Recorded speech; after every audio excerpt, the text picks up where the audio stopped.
Hello and welcome to job Adda. प्यारे बच्चों, पिछले एपिसोड में मैंने आपको एंशियंट हिस्ट्री स्टार्ट करवाई थी। बिगिनिंग मैंने आपको स्टार्ट किया था कि हमें क्या क्या पढ़ना है, और यहाँ पे मैं आपको पहुँचा लिया था। मैंने आपको ये बता दिया था कि जम्बू द्वीप मेंशन किया गया है इंडिया का नाम 1837 में, और जेम्स प्राइसेप भी इसका स्पेलिंग है, और इनका स्पेलिंग जेम्स प्रिंसेप भी कहीं कहीं किताबों में लिखा हुआ है। इन्होंने कहा कि अशोका की राइटिंग में इनका नाम जम्बू द्वीप है हमारी कंट्री का। मैं आपको बीसी पढ़ा चुका हूं, बीसीई पढ़ा चुका हूं, एडी, सीई, सी और बीपी।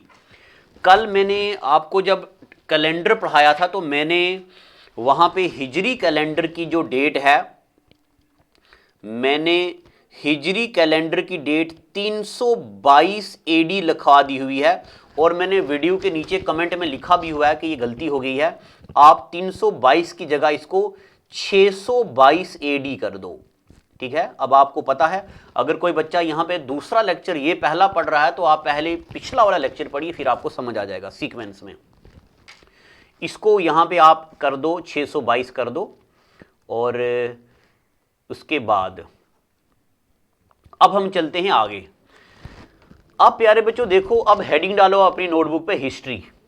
नोटबुक पे हेडिंग डाल दो हिस्ट्री, और हाँ, हेडिंग डाल दो हिस्ट्री।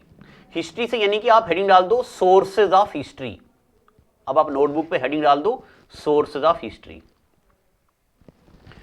सोर्सेज ऑफ हिस्ट्री में क्या पढ़ना है हमने पढ़ना है कि इंडिया में हिस्ट्री की सोर्सेज 3 हैं।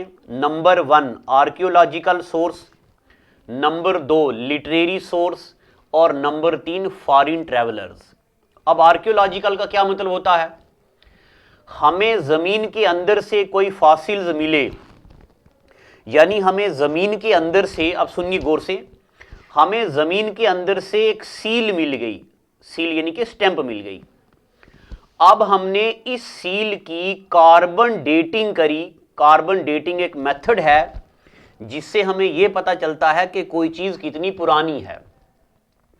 जब हमने कार्बन डेटिंग करी तो हमें पता चला कि यह चीज 2500 साल पुरानी है, या ये कोई जो हमें जमीन के अंदर से कुछ मिला है ये 5000 साल पुराना है, तो हमें पता चलेगा कि ये कौन से टाइम पीरियड के दौर में बना है। तो हम आर्कियोलॉजिकल सोर्स का मतलब होता है फॉसिल्स। इसमें हम पढ़ते हैं इंस्क्रिप्शंस, इसमें हम पढ़ते हैं मॉन्यूमेंट्स, हमें जमीन के अंदर से और क्या क्या मिला, घर मिले। हम इसमें पढ़ते हैं सिक्के, कॉइन्स पढ़ते हैं। हम इसमें पढ़ते हैं स्टैचूज, और हम इसमें पढ़ते हैं सील्स। ये चीजें पढ़ते हैं। अब मैं यहां पे आपको दो छोटी छोटी चीजें लिखवाने वाला हूं, यहां पे लिख दो। Point number 1, study of coins. Paper में एसएससी पूछता है स्टडी ऑफ कॉइन्स को क्या बोलते हैं। सिक्कों की स्टडी को बोलते हैं, study of coins is known as नुमिस्मैटिक्स।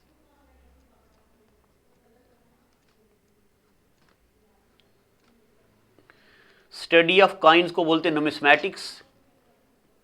Point number 2, study of inscription. Study of inscription, जब हमें जमीन के अंदर से इंस्क्रिप्शंस मिलती हैं, यानी कि पत्थर पे कुछ लिखा हुआ है, कुछ ड्रा करा हुआ है, इंस्क्रिप्शन की स्टडी को बोलते हैं एपिग्राफी। इंस्क्रिप्शंस की स्टडी को क्या बोलते हैं? Epigraphy.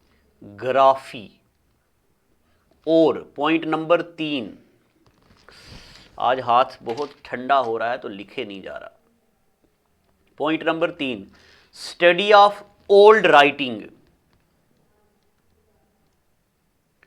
Study of old writing, पुरानी राइटिंग को बोलते पैलियोग्राफी। पैलियोग्राफी। तो अगर आप नोट बना रहे हैं, या अगर आपको मेरे बनाए हुए नोट मिल गए हैं, जो मैंने अपने टेलीग्राम चैनल पे डाल दिए हैं, अगर आपको वो मिल गए हैं तो आप उस पर हाईलाइट करते जाओ। ये जो मैंने यहाँ पे लिखा है ये डिटो वहाँ पे लिखा हुआ है, आप उसको हाईलाइट करते जाओ। और अगर आपको नोट नहीं मिले तो आप लिख लीजिए या वहाँ टेलीग्राम चैनल से आप नोट ले लीजिए, जो यहाँ लिखा है डिटो वही है। तो बताओ जी आर्कियोलॉजिकल सोर्स क्या है? तो आर्कियोलॉजिकल सोर्स हैं हमारे पास फॉसिल्स का मिलना, इंस्क्रिप्शन का मिलना, मॉन्यूमेंट का मिलना, सिक्कों का मिलना, पुराने स्टेचूज मिलने, सील मिलनी, इनको हम बोलते हैं ये हिस्ट्री के आर्कियोलॉजिकल सोर्स हैं। ठीक है, पता चल रहा ना आपको? उसके बाद बच्चे लोगों हम पढ़ते हैं लिटरेरी सोर्स। लिटरेरी सोर्स मतलब ये कि हमें हिस्ट्री के बारे में लिटरेचर में क्या लिखा हुआ मिला। अच्छा एक बात मैं बताऊं, मैं ऑनलाइन में इतना अच्छा पढ़ा नहीं पाता हूं, तो क्योंकि मेरे सामने अभी कोई भी नहीं है, मेरे सामने सिर्फ एक मेरा कैमरा है या यानी लैपटॉप है, तो मैं पढ़ा रहा हूं। तो आप मेरा हौसला बढ़ाइएगा, अगर आपको लगता है रियल फीलिंग आ रही है तो आप लिखिए जी हाँ रियल फीलिंग आ रही है, आप इसको कंटिन्यू कीजिए। अगर नहीं आ रही तो मैं ज़रा बेहतर बनाऊंगा खुद को और बेहतर अंदाज में पढ़ाने की कोशिश करूंगा। तो लिटरेरी सोर्स मतलब लिखा हुआ क्या मिला हमें। लिटरेरी सोर्स में हम इसको दो हिस्सों में डिवाइड करते हैं, नंबर 1 रिलीजियस सोर्स और नंबर 2 हो गया non religious source. Religious source में हम पहले पढ़ते ब्राह्मण लिटरेचर, टेक्स्ट की जगह पे ब्राह्मण लिटरेचर करोगे तो ज्यादा बेहतर है। ब्राह्मण लिटरेचर हम पढ़ेंगे, बुद्धिस्ट लिटरेचर और हम पढ़ेंगे जैन लिटरेचर। अब आखिर ये ब्राह्मण लिटरेचर क्या क्या है? तो प्यारे बच्चों ब्राह्मण लिटरेचर में हम पढ़ेंगे वेदास, उपनिषद, पुराणास और सूत्रास। उपनिषद का मतलब होता है टीचर के पास बैठ के पढ़ने को बोलते उपनिषद। तो ब्राह्मण टेक्स्ट हम पढ़ते वेदास, उपनिषद, पुराणास और सूत्रास। फिर हम पढ़ेंगे बुद्धिस्ट टेक्स्ट। बुद्धिस्ट टेक्स्ट में हम पढ़ेंगे, बुद्धिस्ट में 3 टेक्स्ट होते हैं, इनको बोलते पिटक, और एक है सुत्त पिटक, एक है विनय पिटक और एक है अभिधम पिटक। जब मैं आपको बुद्धिज्म पढ़ाऊंगा तब मैं आपको बताऊंगा कि गौतम बुद्ध के बाद सुत्त पिटक में क्या है, विनय पिटक में क्या है, अभिधम पिटक में क्या है। फिर जैन टेक्स्ट को बोलते हैं आगम। जिस तरह बुद्धिस्ट टेक्स्ट को बोलते पिटक, इसी तरह जैन टेक्स्ट को बोलते आगम। और सबसे पुराना आगम जो है उसको बोलते हैं परावो। परावो इज ओल्डेस्ट बुद्धिस्ट लिटरेचर, सबसे पुराना आगम है। फिर हम तीसरे नंबर पे पढ़ेंगे फॉरेन ट्रैवलर्स इंडिया में कौन कौन आए। तो चलिए जो स्क्रीन पे लिखा हुआ है आप इसको एक बार लिख लो। मैं रुक जाता हूं। बिल्कुल बच्चे लोगों रियल फीलिंग करेंगे हम, लाइव भी मैं आपको पढ़ाऊंगा, हफ्ते में डाउट सेशन भी होगा एक। अब अगली स्लाइड में लेता हूं। तो नंबर 1 आर्कियोलॉजिकल सोर्स पे मैंने आपको पढ़ा दिया कि आर्कियोलॉजिकल सोर्स में क्या क्या होता है। इसमें होता है लिटरेचर, आर्कियोलॉजिकल सोर्स में फॉसिल्स, इंस्क्रिप्शन, मॉन्यूमेंट्स वगैरह। यानी कि देखो ज़मीन के अंदर से हमें ये कोई किताब मिल गई, ये मिल गया, ये मिल गया, ये मिल गया, तो ये सब आर्कियोलॉजिकल सोर्सेज हैं। फिर उसके बाद नॉन रिलीजियस सोर्स, ये मैंने आपको रिलीजियस सोर्स के बारे में हल्का हल्का बता दिया, इसमें ज्ञान बांटूंगा आगे चल के। अब नॉन रिलीजियस सोर्सेज क्या क्या हैं? तो नॉन रिलीजियस सोर्सेज हमारे पास चाणक्य की किताब है अर्थशास्त्र। अब देखो अर्थशास्त्र का मतलब होता है इकोनॉमिक्स, मगर ये किताब इकोनॉमिक्स के रिलेटेड नहीं है, ये किताब पॉलिटिक्स के रिलेटेड है। इसके रिलेटेड है पॉलिटिक्स, यानी कि राजनीति कैसे करनी है। तो चाणक्य का अर्थशास्त्र है, मैगस्थीनिस का इंडिका है, पतंजलि का महाभाष्य है और विष्णु शर्मा का पंचतंत्र किताबें हैं। ठीक है, ये है मैगस्थीनिस का इंडिका, कौटिल्य, अच्छा क्या नाम है, चाणक्य को कौटिल्य भी बोला जाता है। फिर उसके बाद ये देखो पंचतंत्र की किताबें हैं विष्णु शर्मा का। फिर प्यारे बच्चों इसके अलावा देखो कालिदास की किताब है मेघदूत, ये नाम याद रखना है। ये सवाल JKSSB जूनियर असिस्टेंट 2022 में पूछा गया, जूनियर असिस्टेंट 2022। और विशाखा दत्त का मुद्रा राक्षा है, बानु भट्ट का हर्ष हरिता है, कुल्हाना की राज तरंगनी है, कालिदास का मालविक अग्निमित्रम है, अमोघा वर्षा का कवि राजमर्ग है, अमर सिन्हा का अमरकोश है, पाणिनि का अष्टदेई है, 8 चैप्टरों वाली ग्रामर है, इब्ने बतूता की किताब है रहला, अल बैरूनी की किताब है किताबुल हिंद। अब आप सोच रहे होंगे ये नाम याद रखने, तो प्यारे बच्चों बिल्कुल याद रखने। एग्जामिनर पूछेगा बताओ किताबुल हिंद किताब किसकी है, बताओ रहला किताब किसने लिखी, बताओ अष्टदेई किताब किसने लिखी, बताओ अमरकोश किताब किसने लिखी, मेघदूत किसने लिखी, तो ये नाम पूछे जाते हैं, आपने याद करने। चलिए आप ये लिखिए आराम से। अब चलते हैं हम आगे, ये पॉइंट बड़ा जरूरी है, फॉरेन ट्रैवलर्स की डिस्क्रिप्शन। इंडिया में फाहिन आए थे किसके टाइम, ड्यूरिंग चंद्रगुप्ता सेकंड के टाइम, ये बात आपने याद रखना है। इंडिया में ह्यून सेंग आए during the rule of Harshavardhana. India में इब्ने बतूता आए ड्यूरिंग मोहम्मद बिन तुगलक, और इंडिया में अल बैरूनी आया मोहम्मद गजनी के टाइम। जेकेपी सब इंस्पेक्टर 2022 का क्वेश्चन है कि इंडिया में मोहम्मद अल बैरूनी किसके टाइम आए, तो मोहम्मद गजनी के टाइम।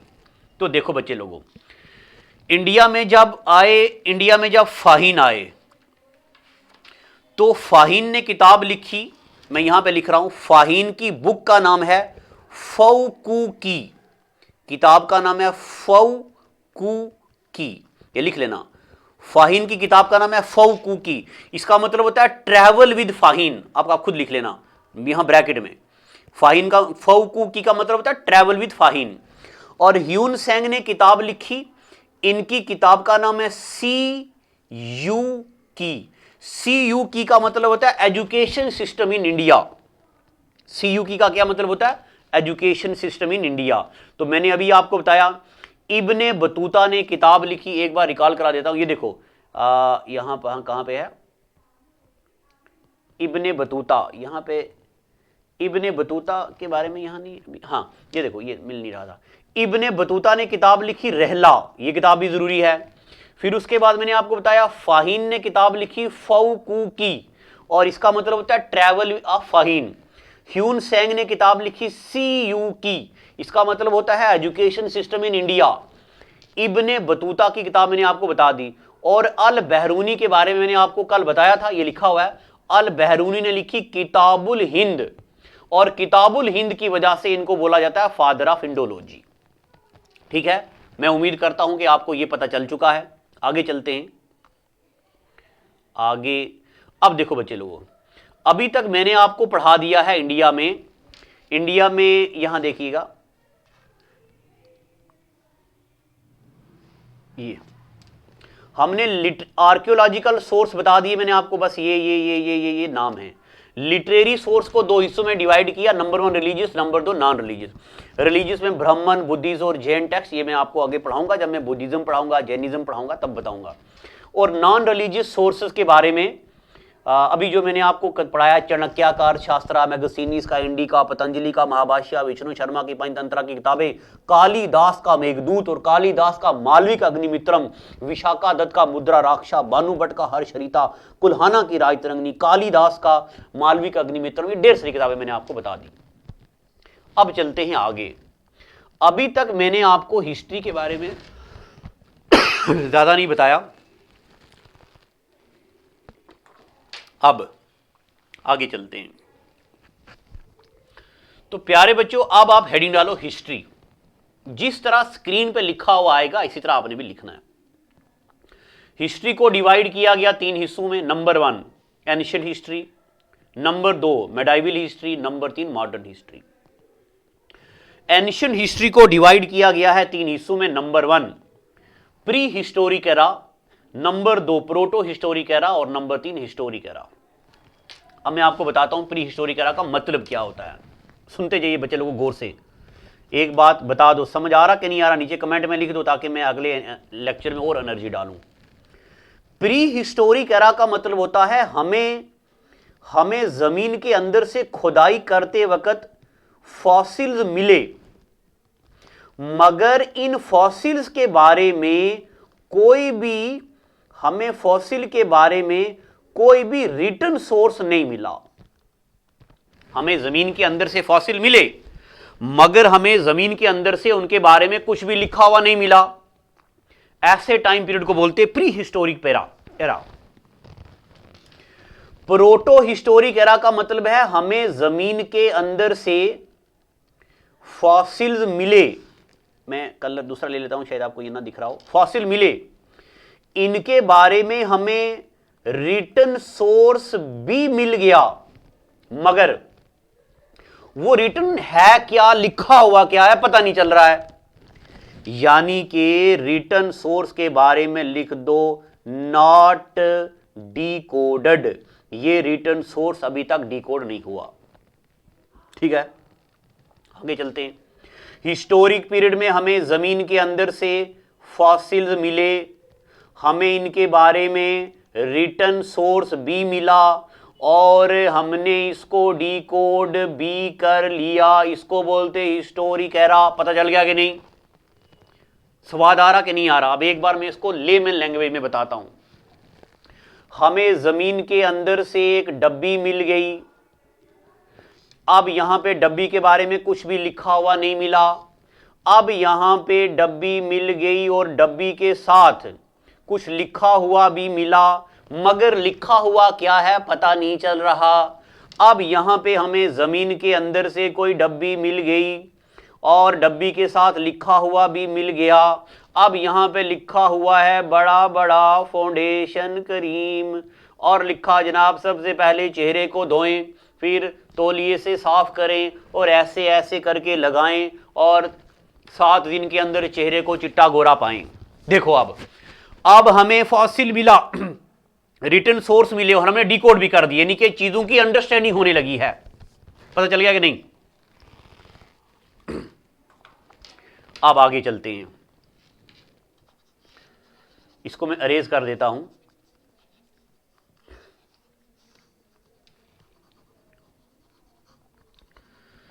अभी तक हमें यह पता चल गया कि प्री हिस्टोरिक एरा क्या होता है, प्रोटो हिस्टोरिक क्या होता है और हिस्टोरिक एरा क्या होता है। अब अभी मैं इसको एक बार फिर से टाइमलाइन करूंगा, यानी कि एक बार इसको मैं समराइज करूंगा। हम पढ़ने क्या वाले हैं अगले आने वाले लेक्चर्स में। देखो, प्री हिस्टोरिक एरा को हम डिवाइड करेंगे 3 हिस्सों में। Number 1 stone age, number 2 copper age. 2 हिस्सों में, स्टोन एज और कॉपर एज। स्टोन एज को हम डिवाइड करेंगे 3 हिस्सों में। Number 1 palaeolithic age, number 2 mesolithic age, number 3 neolithic age. Palaeo का मतलब होता है प्रीवियस और लिथिक का मतलब होता है स्टोन और एज हो गया age, previous stone age. Meso का मतलब होता है मिडल और स्टोन और एज, ये हो गया नियोलिथिक एज यानी कि न्यू स्टोन एज।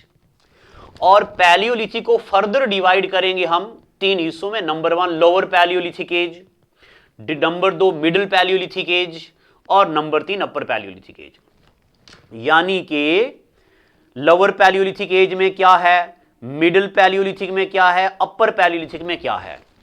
अब प्यारे बच्चों सुनिए, पेपर में क्या क्या पूछा जाता है। पेपर में एग्जामिनर पूछता है लोअर पैलियोलिथिक एज में इंसान के पास क्या क्या था।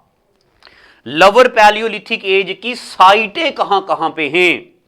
लोअर पैलियोलिथिक में इंसान क्या क्या औजार यूज करता था, टूल क्या यूज करता था इंसान। मिडिल पैलियोलिथिक एज में भी यही सवाल पूछता है और अपर पैलियोलिथिक एज में भी यही पूछता है। फिर पैलियोलिथिक, मीजोलिथिक और नियोलिथिक, आग कब जलाना सीखा इंसान ने, इंसान ने डोमेस्टिकेट कब करना सीखा, इंसान ने एग्रीकल्चर कब सीखा। फिर हम आपको पढ़ाएंगे मेडिवल हेज में, टर्किश इन्वेजन में हम पढ़ेंगे मोहम्मद गोरी और मोहम्मद गजनी। इंडिया में मोहम्मद गोरी इंडिया में आते हैं और मोहम्मद गजनी आते हैं और मोहम्मद बिन कासिम आते हैं। फिर मैं आपको पढ़ाऊंगा इसके बाद दिल्ली सल्तनत में। दिल्ली सल्तनत में मैं आपको पढ़ाऊंगा slave dynasty, Khilji dynasty, Tughlaq dynasty, Sayyid dynasty और लोधी डायनेस्टी। फिर मैं आपको पढ़ाऊंगा मुगलों में जहीरुद्दीन मोहम्मद बाबर आएगा, इब्राहिम लोधी को मारेगा, बाबर, हुमायूं, अकबर, जहांगीर, शाहजहां और औरंगजेब। बाबर के बारे में पढ़ेंगे, हुमायूं के बारे में, अकबर के बारे में, जहांगीर के बारे में, शाहजहां के बारे में और औरंगजेब के बारे में। अब मैं थोड़ा सा साइड हो रहा हूं क्योंकि ये स्लाइड बड़ी है, अब आप देखो आराम से। फिर इसके बाद हम मॉडर्न हिस्ट्री पढ़ेंगे और मॉडर्न हिस्ट्री को हम डिवाइड करेंगे अलग अलग फेसेस में। मैं आपको पढ़ाऊंगा ब्लैक होल ट्रेजेडी, सुनते जाइए बच्चे लोगों, ब्लैक होल ट्रेजेडी। इसके बाद मैं आपको पढ़ाऊंगा बैटल ऑफ प्लासी, और मैं आपको पढ़ाऊंगा बैटल ऑफ बक्सर, और फिर मैं आपको पढ़ाऊंगा रिवॉल्ट ऑफ 1857, और हम पढ़ेंगे इंडिया में गवर्नमेंट ऑफ इंडिया एक्ट 1947, यानी कि हम आजादी की कहानी पढ़ेंगे। ठीक है कि नहीं?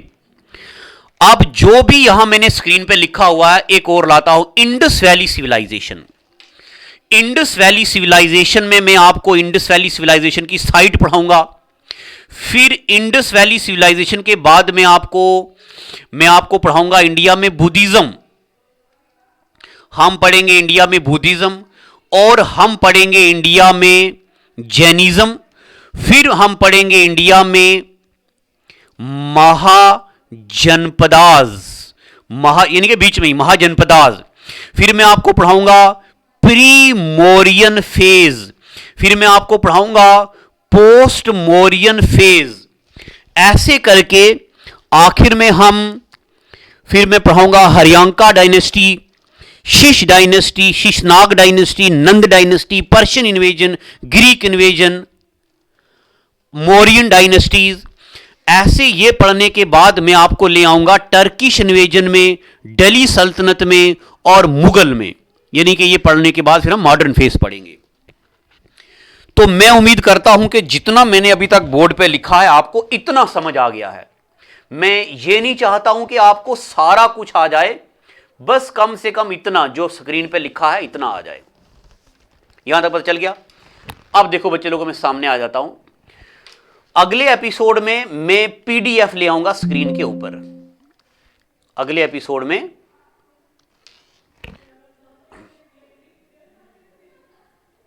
एक मिनट,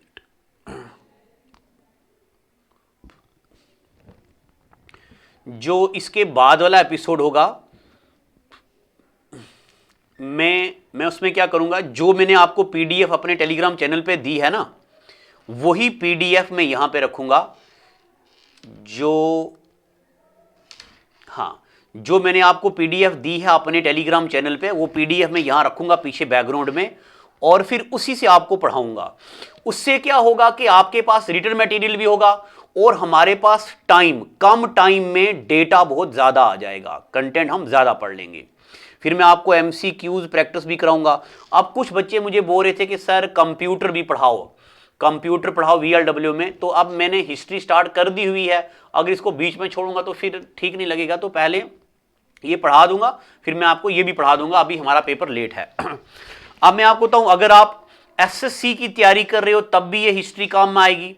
अगर आप जेके एसएसबी के किसी एग्जाम के लिए तैयारी कर रहे हो तब भी ये हिस्ट्री काम में आएगी, या कोई भी एग्जाम आप कर रहे हो जिसमें हिस्ट्री सिलेबस में है तो आपको ये काम में आएगी। तो ठीक है प्यारे बच्चों, आप मुझे बताइएगा कि स्पीड ऐसी रखूं, तेज पढ़ाऊं, धीरे पढ़ाऊं, क्या कनेक्टिविटी हो रही है, और क्या आप चाहते हो कि एक लाइव सेशन भी हफ्ते में एक लाया जाए, डाउट सेशन। तो अगर आप डाउट सेशन लाना चाहते हैं तो वो भी मैं आपको करवा दूंगा। तो चलिए आज का एपिसोड इतना ही रखते हैं। Thank you and God bless you.